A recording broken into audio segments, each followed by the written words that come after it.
What's up, everybody? Welcome back to the Hog Line Podcast. What episode is this, Jack? 32? Yes, 32. You're listening to episode 32 of the Hog Line Podcast. We have Jack on the call. We What's have up? TJ as well. How Yo, you guys doing tonight? We're great. well. They're doing well. We're in good health. That's good. That's always good. Let's see. We have a lot to talk about today. The Masters wrapped up today, this morning, early afternoonish. Times got moved up because of the bad weather. We'll be talking about that and the big winner, as everyone knows. We'll be talking about the NHL playoffs as well, what stood out to us so far through the first about week or so of the NHL playoffs. And to close out the show, we'll be doing an NFL mock draft for the first 10 picks or so. Jack and I are going to alternate being whoever's on the clock. So, yeah, that's going to be our episode today. Cool. Get into it. First and foremost, the Masters wrapped up today. Tiger Woods wins his first major since 2008, guys? 2008 Right? U.S. Open. Yep, And he was playing with a torn ACL. he was. We were there. Me and Jack were. No, we weren't. Yeah, we were. Oh, we went to 2007 one. Yeah, I think we'd remember if we saw a Tiger major win. Yeah. Yeah. I always get that confused for some reason. I don't know why. But yeah, 2008 was his last major win, the U.S. Open. He won the Masters in 2005 is his last. 5, Masters. yeah. Yeah, they said it a billion times. So I don't know why I didn't remember that. But yes, He won in 2005. 1997 for the first time. That was my birth year. So there, 21 years later, he wins again. There you go. Well, he won a bunch in between. Yeah. Okay, well, yeah, but his first Masters win. We get it. Sure. We understand what you were saying. Yeah, so Tiger wins. He was 13 under on the day. Going into today, he was 11, 2 behind Francesco Molinari. And today he won like he's never won before. He's never come from behind to win a major. Yeah, Wow. they also said that a billion times too. He's never won. You're right. Not when he wasn't leading after 54 holes, he never won. And today was his first time doing that. So yeah, that's obviously big moment for that. I have a few notes written down. I always like every time I'm watching a major, I kind of like take notes because however, since I've been doing this podcast and because there's a lot you have to kind of remember, I guess, in a way. So I always write stuff down. Molinari was kind of in control, I thought, up until hole 12. Like the first 12 holes, I really thought he was going to hang on, but he kind of just imploded there the last 6. Yeah, he had that water shot on 12. He double bogeyed. Yeah. And then he double bogeyed on 15, I think, as well. So Yep. two out of those 4 holes, he got 2 doubles on. But I was kind of surprised because Jack, myself, and Kevin recorded an episode that never got aired. But It did air. it did air? Yeah. Oh, well, yeah, that's the one that kind of got messed up. But in that Yeah. episode, I don't know if the part where I'm about to reference got in there or not. But I said if I always call him Francisco. It's Francesco.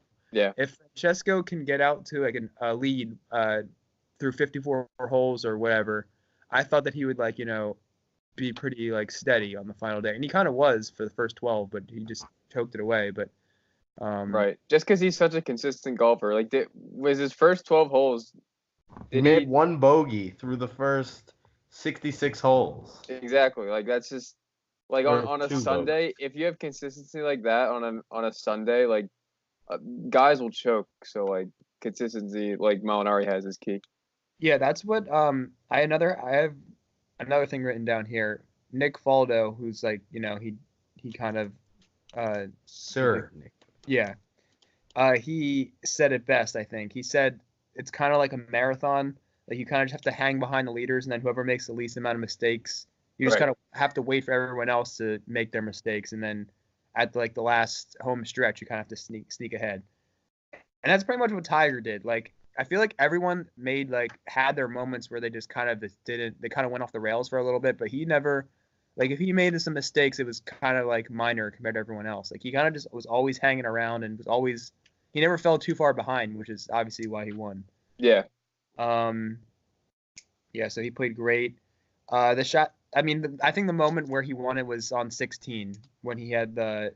Yeah. He was His approach shot. Yeah. whatever, 4 or 5 feet. No, that's the par 3. So it was like he hit it to like I don't know how far, but it was a very easy makeable birdie. You could say that, but then if you look back, if Brooks Koepka makes that 5-footer on the last hole, Right. Playoff. Yeah. I don't think was that really 5 feet. I think it was longer. It was more than It was 5 like feet. six feet maybe. It was within 8 feet. It was downhill too. Yeah, but I mean, I know. Like it is a makeable putt, but I wouldn't say like it's something he should have had. and it's not like Tiger made bogey because he played the hole conservative. He His knew. second shot hit a tree, which caused him to have to let laid up. Did it hit a tree? I thought he was Yeah. just trying to. Okay, all right. Yeah, I thought he couldn't did, tell. but I thought he laid up, but then my dad said no, it hit the tree. Yeah, you're right. I mean, I guess you can't say, but you kind of got that vibe that he was going to. Oh well. He was up two strokes going the last 2, which obviously isn't a safe lead, but I could kind of tell. Like it was the way things were progressing. Another thing also Dustin Johnson played really well. I have written that down. He really came alive in the back 9. I think he shot 4 under, if I'm not mistaken. So he played really well. He was kind of just like down there, like on the second page of the leaderboard, and then he kind of just shot up at the end, which was, I don't know. I just feel like he came out of nowhere, and like he was kind of just there at the end. Yeah, he had a good Sunday. He was the clubhouse leader at one point, so yeah, it was good. What else do I have written down? There were on hole 12. There were I think they said this within the last 2, like the 2 final groups, four out of the 6 got double bogeys and 4 water shots. So hole 12 was not very kind to the final 2 groups. Yeah, Nope. and historically, that's just a. That's You the know. Spieth chokehold. Yeah, exactly. Haha, suck it, Jordan. Yeah. What else do I have? That Cantley guy. What's his first name? Patrick Cantley. Patrick, I think. Yeah. Yeah. He was down 7 entering today, and he had the lead. He was He was barely by made the himself. cut. I know. Yeah. Did he? He had the lead by himself when he was going into 16. So I was just like he played really well. I think they showed like the largest comebacks in Masters history, or even I think it was Masters history, not like major tournament history. Wow. That was like up there as one of the top ones. If he obviously didn't do that, but it would have. What else? Yeah, I mean that's pretty much it. Tiger, like I said, it all comes down to everyone's going to make some type of mistake, but whoever makes the fewest, and it was just a special day, to be honest. I don't know. It's just I also said on the episode that only half of it got aired. I said that he would never win again, and obviously I was proved wrong. Big time wrong. Yeah. Did you see Phil's greatest chirp of all time at Kuchar? What'd he say? I didn't see it. He posted an Instagram video saying when he was playing with Kuchar yesterday, saying no side bet with Kuchar today because he don't. Even if I won, he'd only pay me 0.06% of my winnings. The listeners probably have no clue what we're talking about, but Now Kuchar gypped his caddy. He got assigned a caddy in Mexico or something and won, and he paid the caddy like Not a lot. 0.06% of his winnings. Wow. I hate Kuchar so much. Why? You know, remember who said that? Mitchell? Yeah. Well, remember at the U.S. Open? You don't remember or no? When we were there, He got mad because someone was taking a while. he was playing with his amateur on Sunday, and the amateur was taking a while. Not taking a while. The amateur was just playing bad. So I guess Kuchar was just frustrated because he had to play with someone who's playing slow. And then like he walked off. Kuchar finished out the hole and walked off the green, and the kid he missed the putt, and Kuchar yelled out some expletives, and he was just So I don't like Kuchar, and I was happy the caddy story was released just to show everyone how terrible he is. He's We need to get Kuchar on the show. I would love it. Matt. It'll be like on Barstool, Frankie Borelli versus Bryson DeChambeau. I hate Bryson too. Because he putts with the flag stick in from 2 feet. Yeah. He's got weird hats. And he was complaining after Chambers Bay. I don't know. He's just not a good guy. Yeah, I mean, yeah, I don't know. I don't really like him he's either. quirky. He's quirky. That's how you're describing him. He's Yeah. stupid. Yeah, it just wear a normal hat. That's all I have to say about The it. Yeah, that too. fine. Like, come on. Do you guys know if the rain actually I mean, I assume it actually did get bad. It was raining while it was going. It rained for a certain time during it. I think when the leaders were on 13, I have written down here, the rain kind of picked up. It was more the wind that affected the. Yeah. No, that's true. But anyway, Tiger proved me wrong. So congratulations to him. What do you guys think? How do you think he goes from here? Do you think he's going to continue playing this way, or? Oh yeah, I think he'll be 2019. good. I think he'll be. Grand Slam.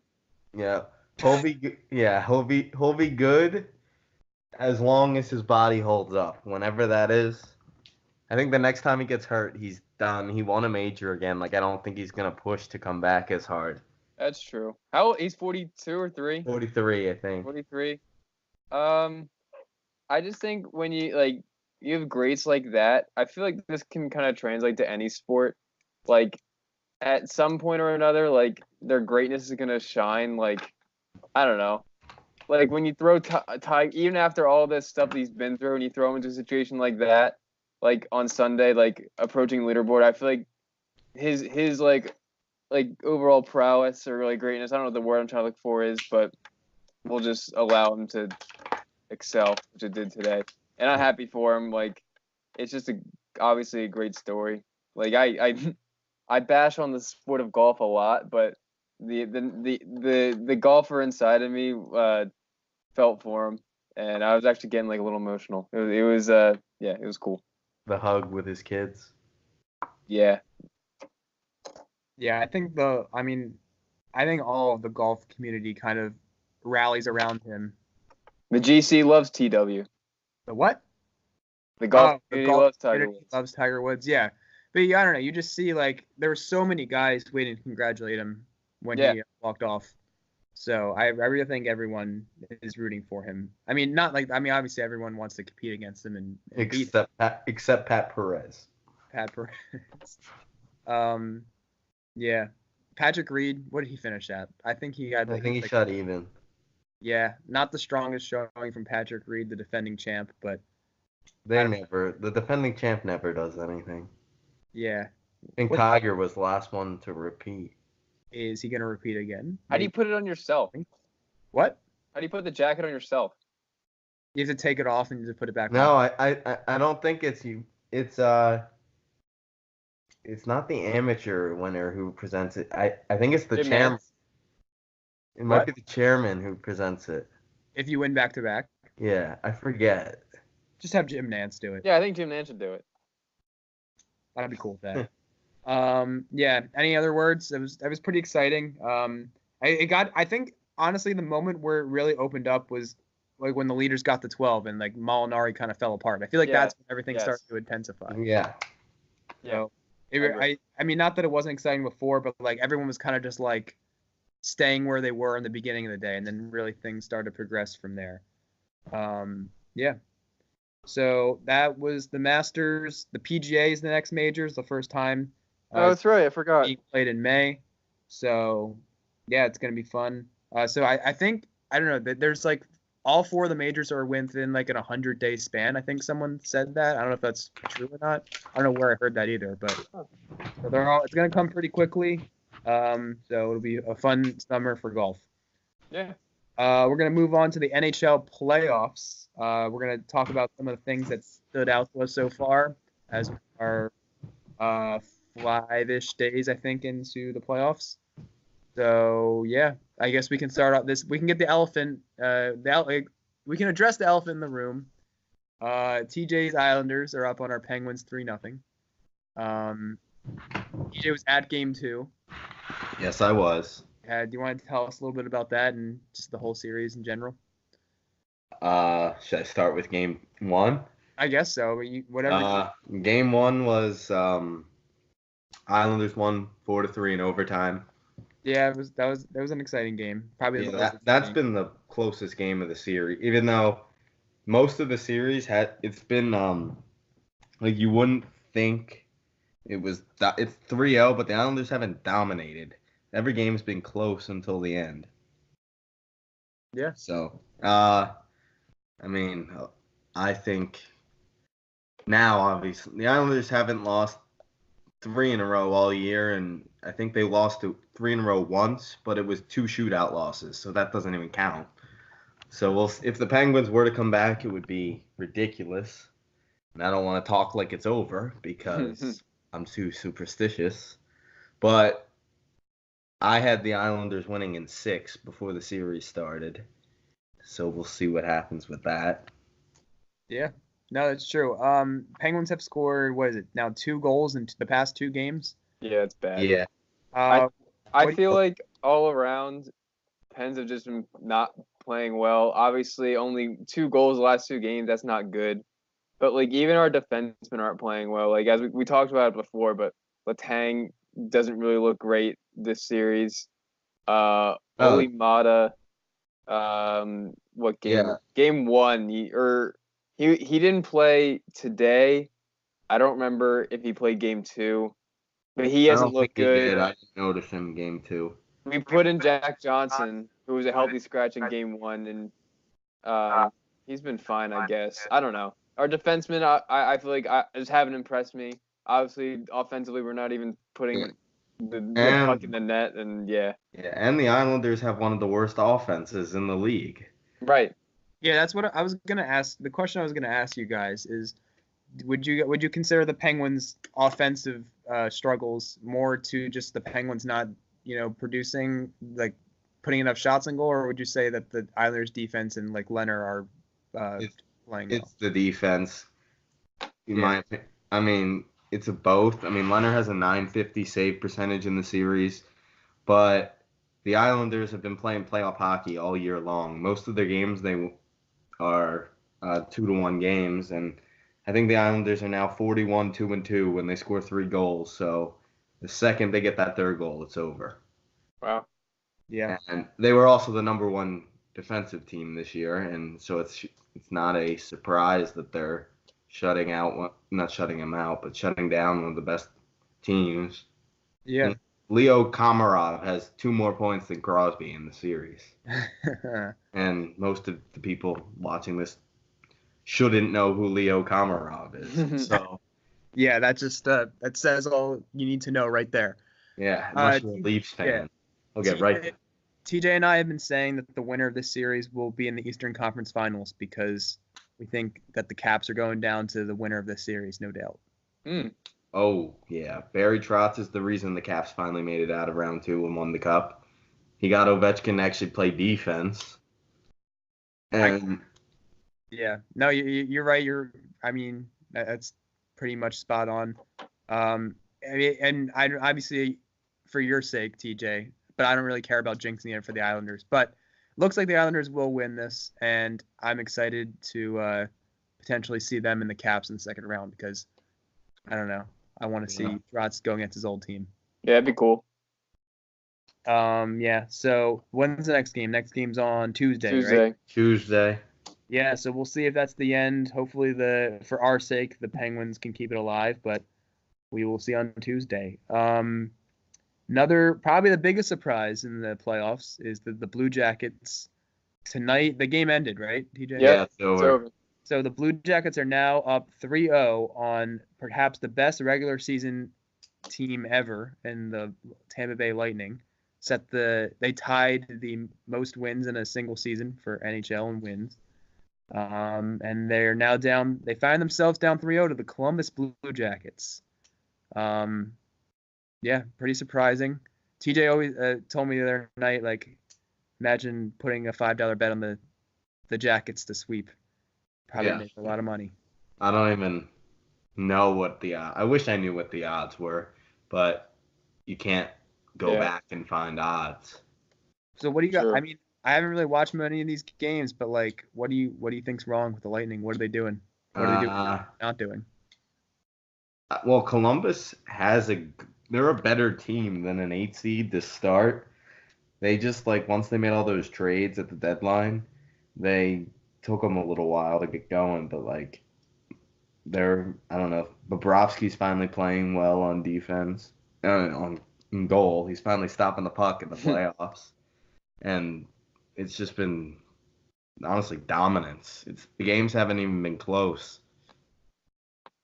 Yeah, it's aside from the first period of the game 1 when Tampa was up 3-0, it's been dominance. Oh yeah, I forgot. Yeah, they were up 3-0. And was the finals 4-3?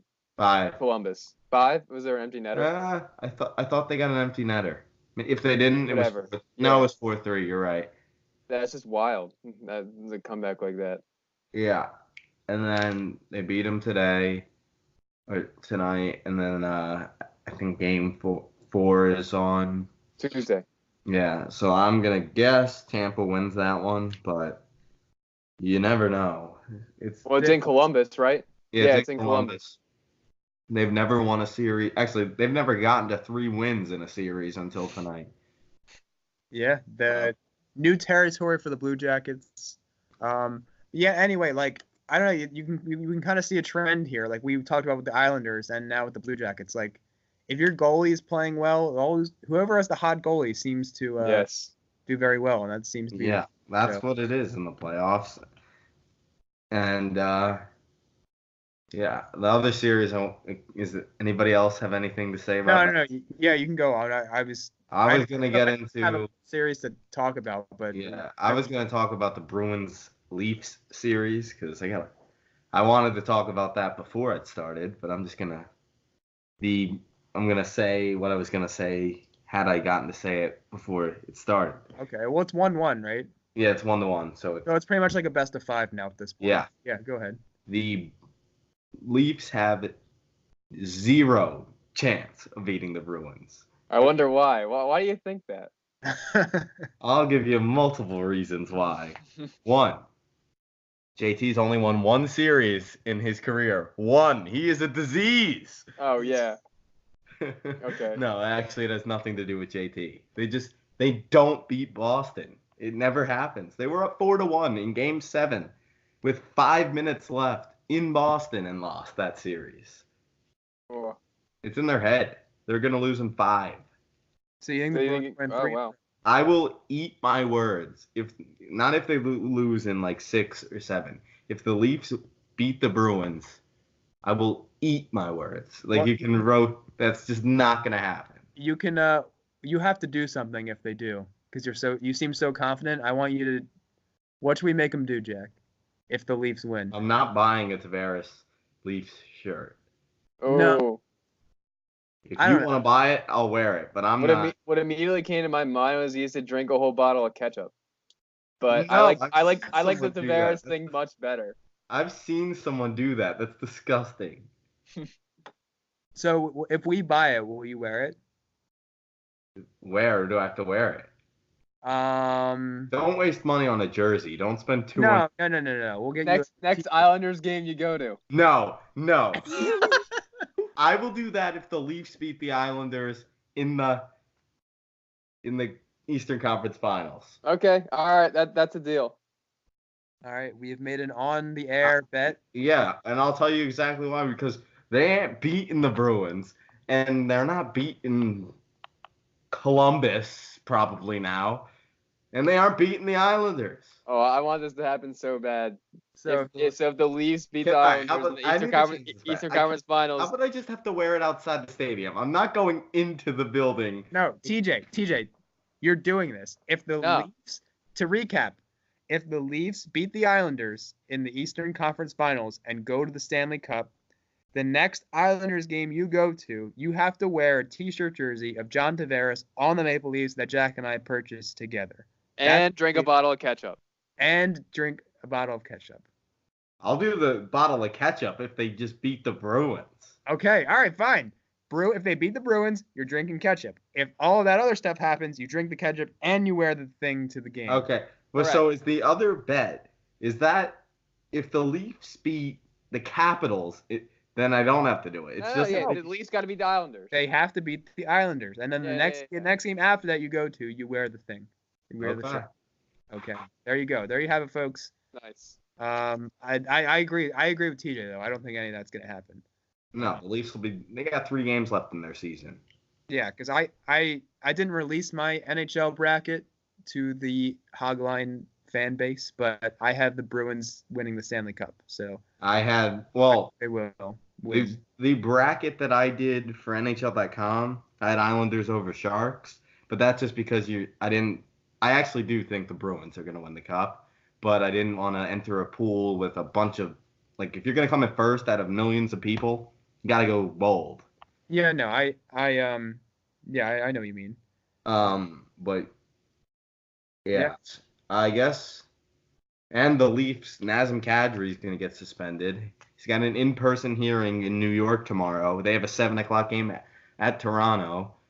All of the hearings usually are over the phone. If you get an in-person, I think it's a minimum 5-game suspension. Or something like that. What did this guy do? I don't even know. He just, out of nowhere, just skated up to Torrey Krug and just drilled him right in the head when they were losing 4-1 late in the third. All right. Well, it sounds like that guy's season's over. He got suspended last year in the series against the Bruins, I think. The Bruins just they're living rent free in that guy's head then. Mm-hmm. Yeah. Anything else? That's it's been pretty good. The NHL playoffs are always pretty exciting. Yeah. We'll see how it goes.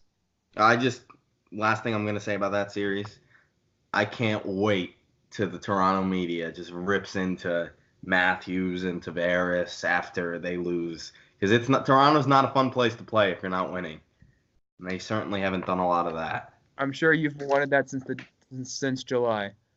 I feel like you've been waiting for this moment. Oh, well, it started early when he didn't score. I don't know. The Leafs started the year kind of iffy when they were already saying worst signing ever. And I'm like, Jesus.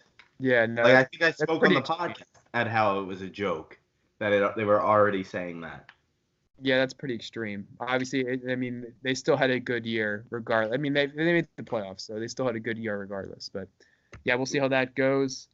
All right, so Jack and I are going to do an NFL mock draft. We're going to alternate being each team. TJ's going to chime in whenever he sees fit. Does TJ want to be commissioner? Sure. And then I also get to release my NBA bracket as my extra. No, after this, TJ's going to NBA bracket as well. So we got a lot of stuff here. We do, yeah. 4 sports. All right, yeah. Well, let's get to it then. We're going to cover our bases. TJ, you're the commissioner. You should probably pull up the draft order.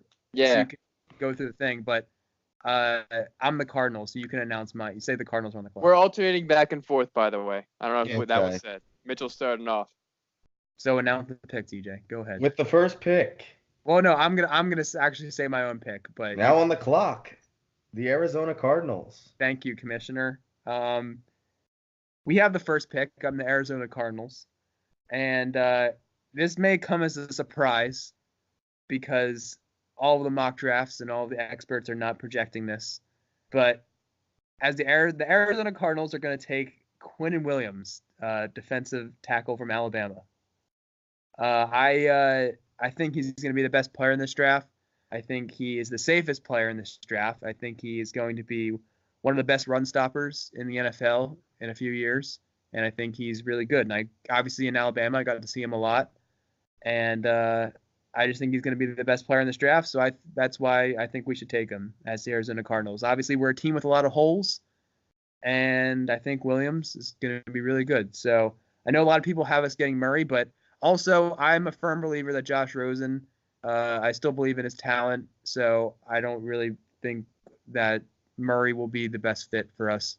And I think that once Josh Rosen has better weapons, once David Johnson gets utilized properly, and we still got Fitzgerald for a year, Christian Kirk's gonna ball out, and we can potentially draft some other playmakers later in the draft. But Quinnen Williams is my pick here, and I think that's what I want to go with. I definitely agree with all the Rosen stuff you were saying. Also believe in Rosen, and I mean the no rookie quarterback's gonna thrive in such an abysmal offense like that last season. I mean, I think it was the worst rated offense, maybe points wise. I don't know exactly. I don't have a stat on that, but like no rookie quarterback's gonna succeed in that. And I think Rosen is the most talented quarterback to many surprise in last year's draft. So yeah. And if you would, he had a better season than Peyton Manning's rookie year. So, well, people always say that, but Peyton Manning really did have a really bad rookie year, and obviously he turned out to be one of the best quarterbacks ever. But it's really the offensive line, and obviously it's not really going to change that much. But I think now that they'll have Cliff Kingsbury in, I don't know how I feel about Kingsbury as their coach, but he's definitely an offensive mind, whereas Steve Wilkes, who's their old coach, was more of a defensive mind. And I think just 1 year into the league, I think Rosen's going to do better, and I still believe in him. So I don't know. I still think they're taking Kyler. I know this is what I would do if I were the Cardinals. I think they will take Kyler, but I'm taking Williams if I were the Cardinals. I agree. Yeah. So TJ, do you know who's next? You want to say it? Yeah, let me look it up. Okay. Well, you're not got it. Commissioner. Now on the clock, San Francisco 49ers. All right, San Francisco, go ahead. With the second pick in the 2019 NFL Draft, the 49ers select edge rusher. That's not the official name of position. I thought that was his name. Nick Bosa. There you go. I was about to say Joey Bosa. I always say Joey Bosa. But so good job. I think I disagree with your Quinn Williams statement on best player in the draft. I don't know. It's tied between him and someone else. I think Bosa will be one of. I mean, he's a top pick, but whatever. I think I see the his brother comparison. I mean, it's hard not to ignore that same name, but I think they have. What's his name? Nick Bosa, better college stats. No, he's bigger. He's bigger than Joey Bosa. And I think that, I mean, the Niners don't have a good defense. They can honestly use any of these guys. But, yeah, they need a playmaker on D, and I think that Bosa would be a good fit there. He could be a good fit anywhere. And the good news for them is they're not as bad as their record. Their quarterback.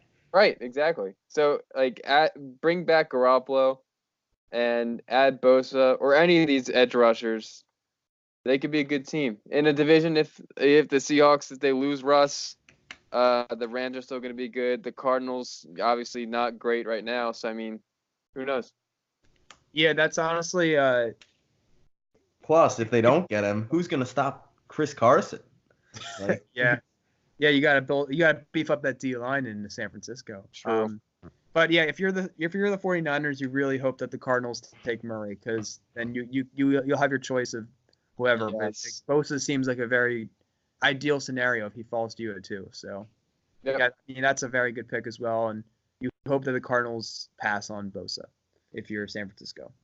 TJ, third pick, you can announce. Now on the clock, the New York Jets. New York Jets. So the Jets, they got their quarterback. They don't need a quarterback. So we are going to go with the New York Jets. The Jets are going to select edge rusher Josh Allen out of Kentucky. Quarterback? Wyoming? Yeah, we're gonna trade for Josh Allen. We're gonna trade Sam Darnold for Josh Allen, even though we selected Darnold over him last year. No, but Josh Allen, he has 31 and a half sacks in his college career, 17 of them last season. So he had 17 sacks. I think that might have honestly been top of college. I don't really know, but very fast, very explosive edge rusher. I've heard a lot of good things, and he's 17 sacks in the SEC. That's the toughest football conference in college football. So I don't know. And if you look at the Jets as a whole, like, things are really coming together with them. They had obviously a very big offseason, signing C.J. Mosley and Le'Veon Bell on the defensive and offensive side of the ball. So I don't know. I think the Jets could really have a good year this year if they add an elite talent like Allen.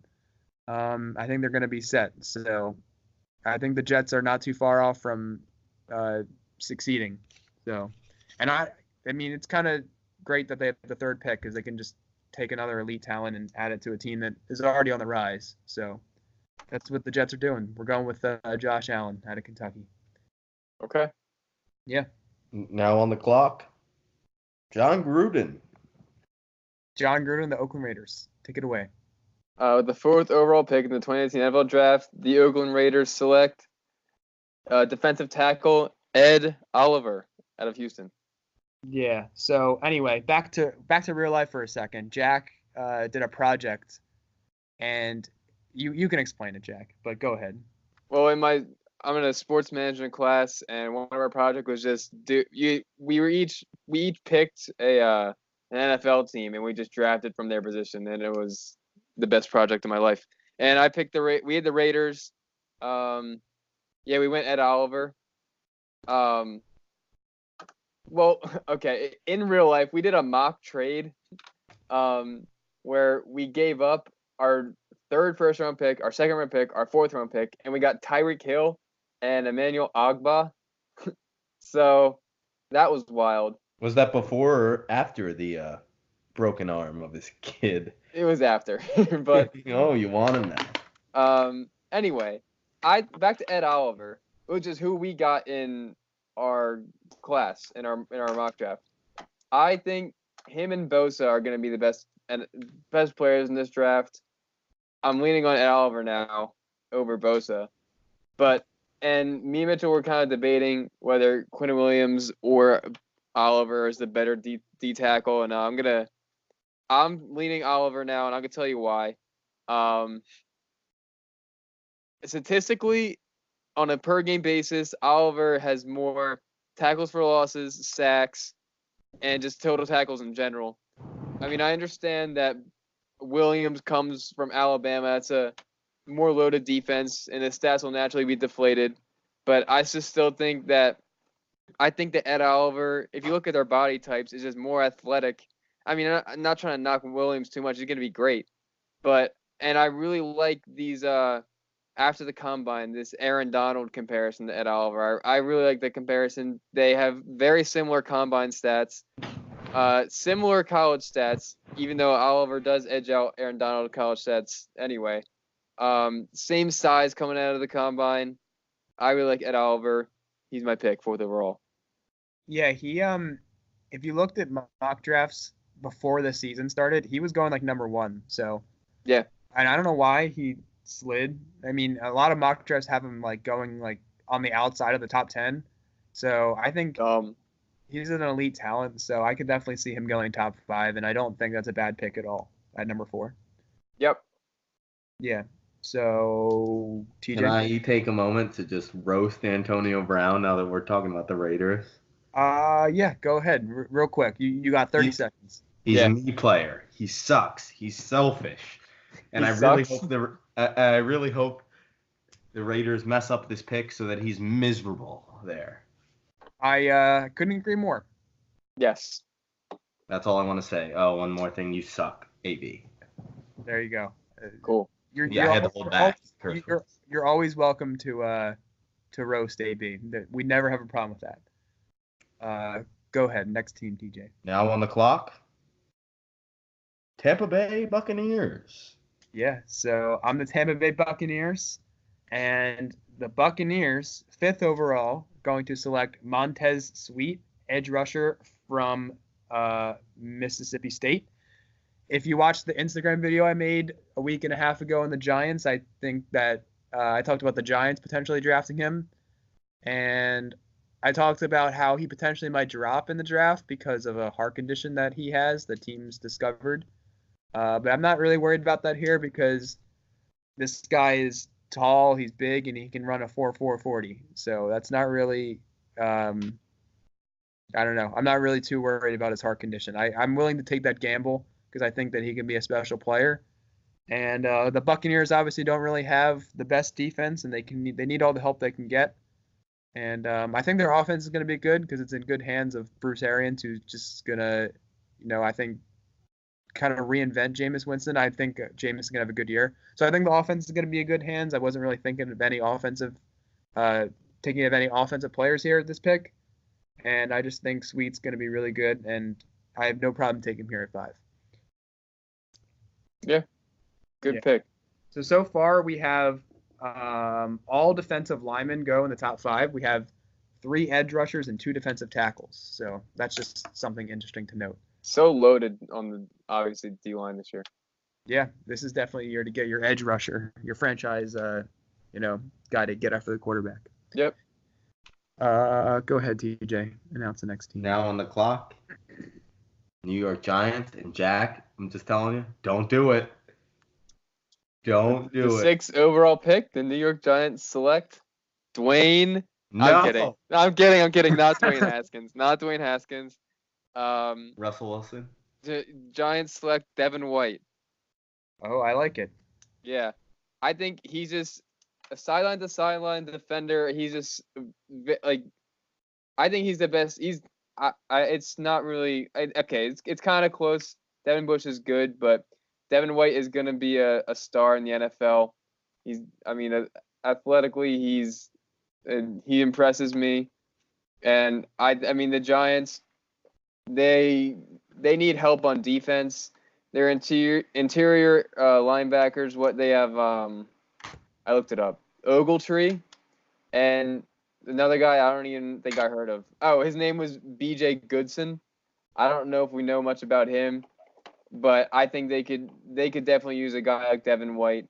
He could be a playmaker on defense to help save this this franchise. Well, he's not gonna save the franchise. I think they gotta wait on a quarterback next year, or draft Will Grier late, or go for Russ, which that'd be huge.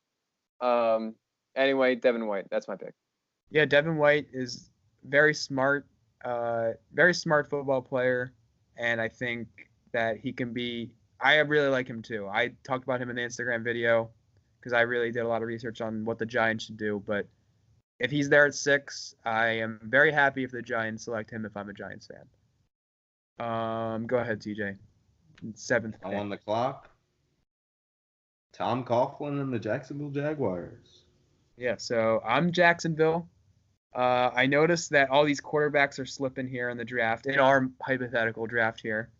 But I'm still not going to take one because obviously, as you all know, if you're listening to this, I'm not a fan of this year's quarterbacks at all.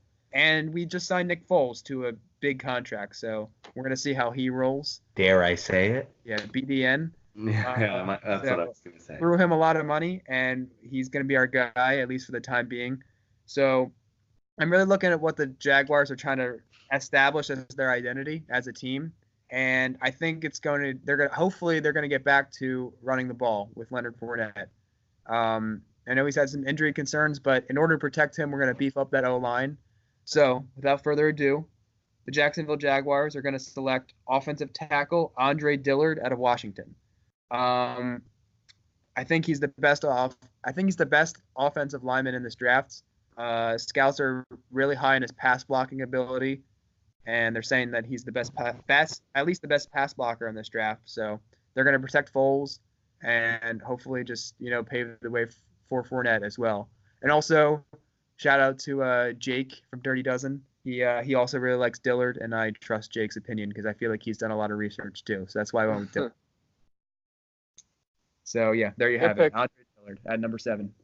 Yeah, good pick. Yep. Now on the clock, Detroit Lions. Where'd this go? I was looking at something. All right. So the 8th overall pick in the 2018 NFL Draft, the Detroit Lions select edge rusher Brian Burns, defensive end. I'm sorry, or is he a outside linebacker? I don't even know. Almost the same thing. Just depends on the scheme. Anyway, Brian Burns is my pick. As we said before, this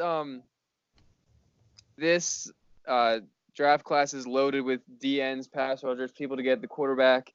So the guys left here, I'm deciding between Rashawn Gary and Brian Burns. A lot of mocks have Gary going 4 or 5, but I feel like lately he's just kind of like not underwhelming. He hasn't played, but just like not many are talking about him lately. But I mean, statistically looking at college stats, Burns played in 33 games, had 38.5 tackles for losses, 23 sacks, Gary has played in 34 games, only 23 tackles for losses, 9.5 sacks. So statistically, Burns blows Gary out of the water. I guess Gary's got that kind of, I don't know, raw talent that NFL scouts are looking for. But I think Brian Burns would be the pick here for the Lions. There you go. I've seen a lot of mocks where he falls. Who, Burns or Gary? Not Gary, Brian Burns. Okay. So Yeah. no, I know there's a lot of edge rushers to pick from, so you got to pick whatever one you like. Yeah. Commissioner. Don't say the pick as I say it, because I got something to say about this one. Okay. Interesting. Now on the clock, Buffalo Bills. I would just like to say that while I haven't heard of 90% of the guys you've said already, I'd be taking DK with this pick. Okay. You would. I am not going to take DK Metcalf.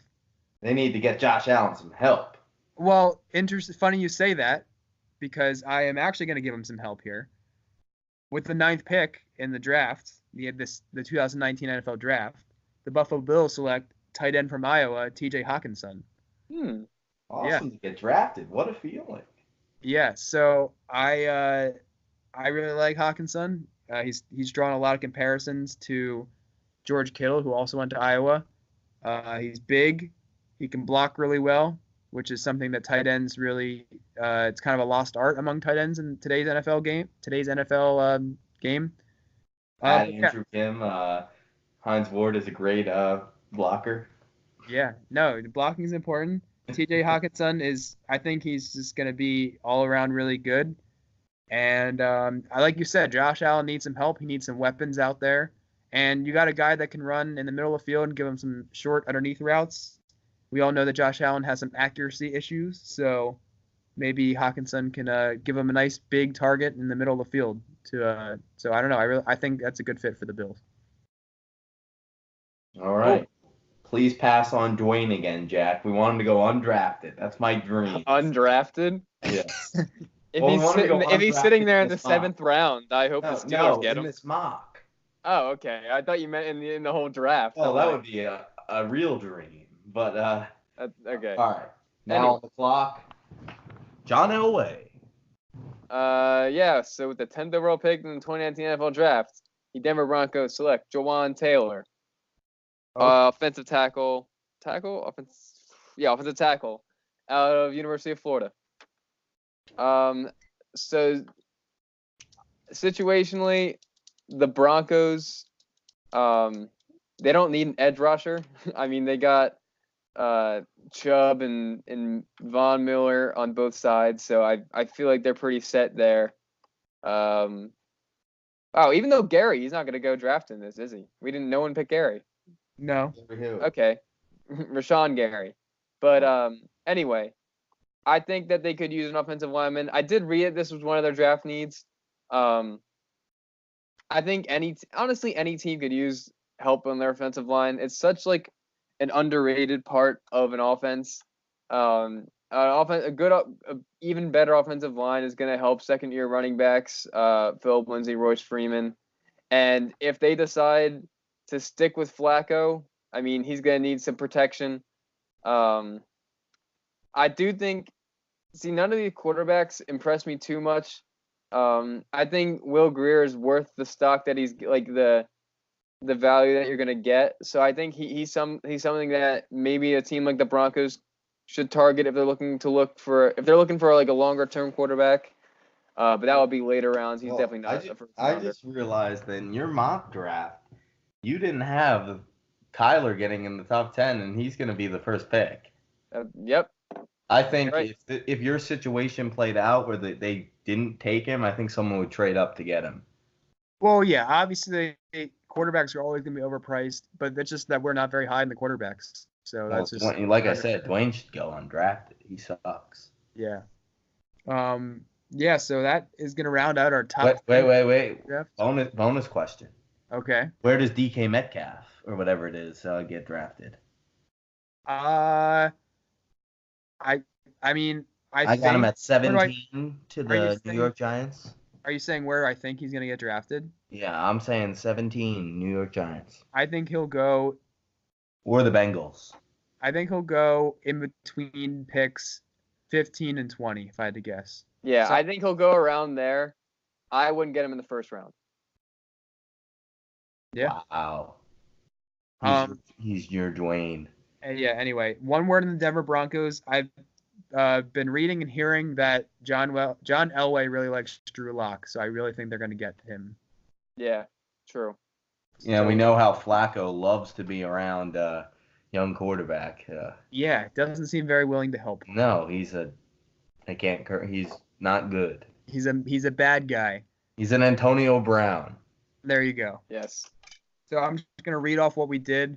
We went with the Cardinals getting Quinnen Williams, 49ers Nick Bosa, Jets Josh Allen, Raiders Ed Oliver, Bucks Montez Sweet, Giants Devin White, Jacksonville Andre Dillard, Detroit Brian Burns, Buffalo TJ Hawkinson, and Broncos Jawan Taylor.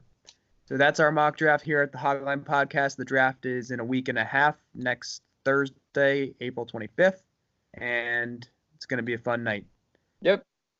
To close out the show, TJ is going to run through his NBA playoff prediction. He's our in-house NBA expert for this episode. Yeah, I haven't looked at a bracket though. Could you run through this stuff? I know who my finals is gonna be, but I didn't even know the playoffs started until Oh goodness. The playoffs started on yesterday. Yes, Saturday. I found that out because I was like, oh, who are the Sixers? Why does everybody care about this game? They're like, it's playoffs. It's like, oh, how many games do they have left? Yeah, no, they started on Saturday. And D'Angelo Russell took them down. Okay, calm down, buddy. Brooklyn. All of the games are just one game in, so not too much hasn't happened yet. So TJ, your prediction let the record be clear that I actually want the Sixers to win it all. Okay. I would be a Sixers fan if I had to be. Okay. So I'm just gonna go through them real quickly. You're gonna tell me who wins. In the West, the 1 seed Golden State Warriors versus the LA Clippers, who are the 8 seed. Right now, Golden State is up 1-0. Golden State. Golden State. Easy pick there. The 4 seed Houston Rockets, 5 seed Utah Jazz, and it's 0-0 right now. Houston. The 3 seeded Portland Trailblazers versus the 6 seeded Oklahoma City Thunder. Right now, Portland's up 1-0. Give me the Thunder. The Thunder, okay. And the 2 seed in the West, Denver Nuggets versus the 7 seeded San Antonio Spurs. Right now, the Spurs are up 1-0 in the series. Denver's gonna win. Denver, okay. I'll hop to the East. The NBA does not reseed, just so you know that. The 1 seeded Milwaukee Bucks versus the 8 seeded Detroit Pistons. The Bucks are up 1-0 currently. Bucks. 4 seed Celtics, 5 seed Pacers. Celtics up 1-0 in the series. Celtics. 3 seeded Sixers, 6 seeded Brooklyn Nets. Brooklyn is up 1-0. Sixers, okay. I hope the Nets win so bad, but we'll see. The 2 seeded Toronto Raptors versus the 7 seeded Orlando Magic. Right now, the Magic are actually up 1-0. Yeah, the Magic are my bandwagon team for this playoffs. I have no idea why, but they are. Are you picking them or are you picking Toronto? Oh, I'm picking Toronto. But, if I could pick one team to win it all, give me the Magic. That'd be fun. You just said the Sixers. All right. I meant, a realistic pick is the Sixers. But, if I could just pick a random team to win it all, it'd be cool if, the Magic won. Well, the Magic, that's not much of a bandwagon. They're one of the worst teams in the playoffs. Not a bandwagon. I meant, underdog. Okay, all right, yeah. Yeah, okay. So, in the second round, the 1 seeded Golden State Warriors will meet the 4 seeded Houston Rockets. Who's winning this one, TJ? Bye, Golden State. We hate to see you go. He's picking the Rockets, and there you have it, folks. Now, let the record be clear. If someone was holding a gun to my head, I'd pick the Warriors to win it all. But I'm not. TJ is a bold guy. He's going with the Rockets. TJ is fortunately not being held hostage, and he can pick the Rockets. Yes. Yeah, so you got free will. Yeah. All right, so you picked the other semifinal matchup is the 6-seeded Oklahoma City Thunder versus the Denver Nuggets. Who wins this one? Nuggets. No. Okay, big on the Nuggets. Big Nugget guy. Bucks, Celtics. Second round of the East. Celtics. I like it. Good man. Wrong. Did Joey say that? Or is that Jack? That was me. Yeah. Oh, This is wrong. Joey chimed in finally. Keep going. I'm intrigued. Joey, get out of here. The Sixers or the Raptors? Sixers. The In Sixers. 7. In 7. All right, so we got the conference finals. We got the Houston Rockets and the Denver Nuggets. Yes. Rockets. No way. Rockets. All right, and then the Celtics Sixers. Celtics. Good, smart guy. And Rockets in 5. In 5. And let the record be clear for this. I only picked the Rockets if Chris Paul's healthy the whole time. There you have it, folks. TJ, Anthony. NBA expert. NBA expert Tom. Not even Anthony. close. Someone who would cancel the NBA if it was allowed. Like, if I had a button that said click this and the NBA will never be played again, I would do it. Yeah, TJ's not an NBA guy, but Stupid. he's also the expert in this episode. Didn't even know the playoffs were happening, but that's just how we roll here. There you have it, folks. Yep. Houston over Celtics in 5, and that's what TJ's going with. All right, that's going to close out the episode here today. Thank you all for listening. If you did, thanks, guys, for coming on. It's been fun. Yeah, See ya. Go Isles. Yeah. Go Isles for TJ's sake. Go Penguins for us. Be sure to subscribe to the YouTube channel and us on Apple Podcast, the Hog Line Podcast, and follow the show on Instagram at Hog Line Podcast. Follow me on Instagram at Mitchell Mannas. Follow Jack at _Jack.Mannas_. Wait. Time out. I just read the best tweet of my night. Breaking news. Mike Tirico will call his first ever NHL playoff game on Oh. Tuesday. Islanders Penguins. Oh, no way. Oh, wow.